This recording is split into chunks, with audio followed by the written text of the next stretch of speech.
Ja oikein hyvää tervetuloa tai hyvää 16 päivää arvon katsojat. Tervetuloa jälleen joulusvlogin pariin. Eilen mä leiposin pipareita.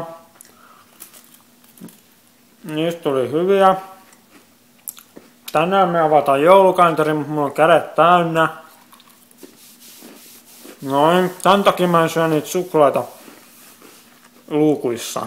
Joten avataan 6. luukku, joka on toi erittäin kyllästyneen näköinen tonttu smurfi. Mä en ihan noin kyllästynyt on, mutta ei sentään. Siellä löytyy, mikä toi on? Se on hevosen pää. Tuossa on niinku hevosen pää ja hieno jakaus sillä ja se on hevosen kengessä. Hienoa.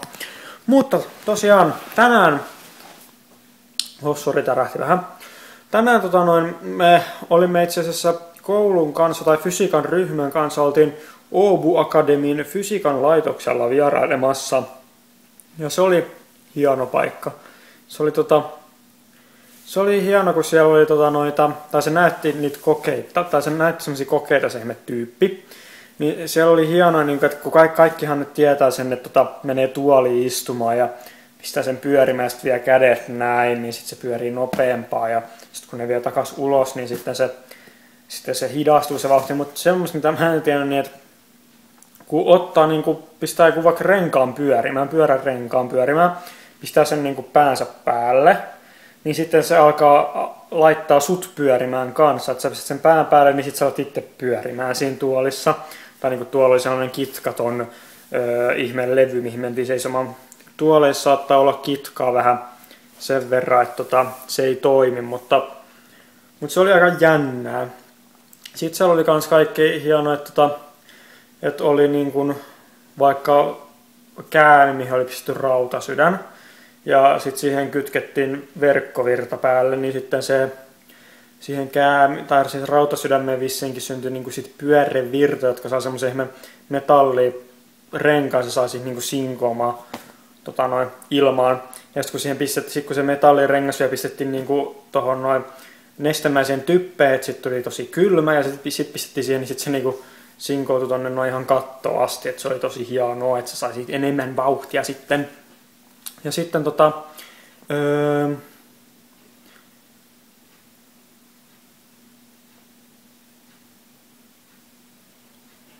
ja sitten siellä oli myös kans, että oli jotain metallia tai jotain, mihin kaadettiin nestemäistä typpeä, niin sit se metalli oli niinku magneetin päällä, ja sitten kun sen kaadettiin se typpeä, niin sitten se niinku nousi leijumaan siihen päälle, että se oli kans tosi hieno. Sitten kallistettiin sitä magneettia siinä, että sitten se niinku leijui siinä päällä ja liikkui sitten se metalli, niin se oli kans hienoa. Sitten tuli niinku suprajohde.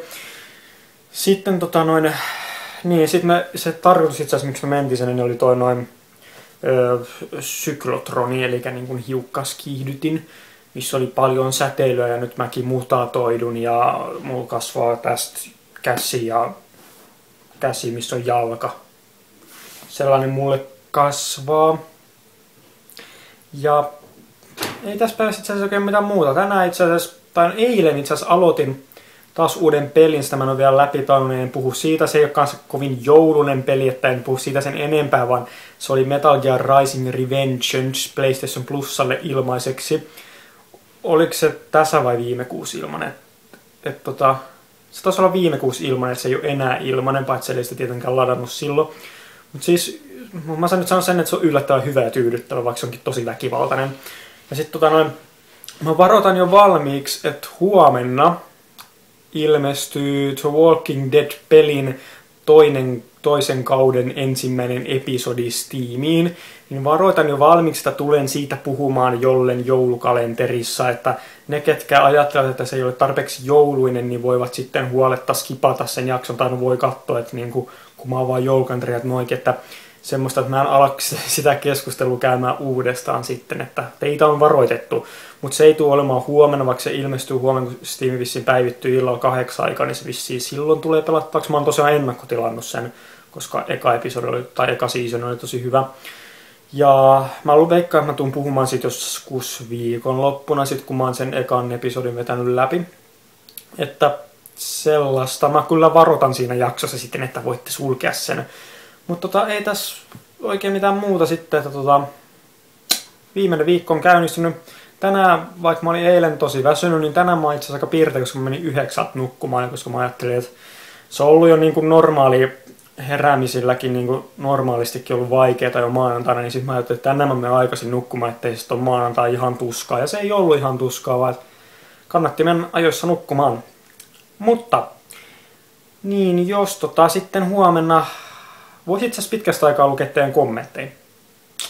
Jos ei mitään muuta ihmeellistä tapahdu, huomenna ei mun mielestä itse asiassa, huomenna itse asiassa taas Abishow-kuvaukset. Mutta niin. Huomisen vlogi saattaa olla aika myöhässä, koska se Abishown kuvaukset on. Ei kun itse asiassa tulekaan, unohtakaa. Huomenna se vlogi tulee varmaan ihan ajallaan, koska mä sen tekemään ennen niitä kuvauksia.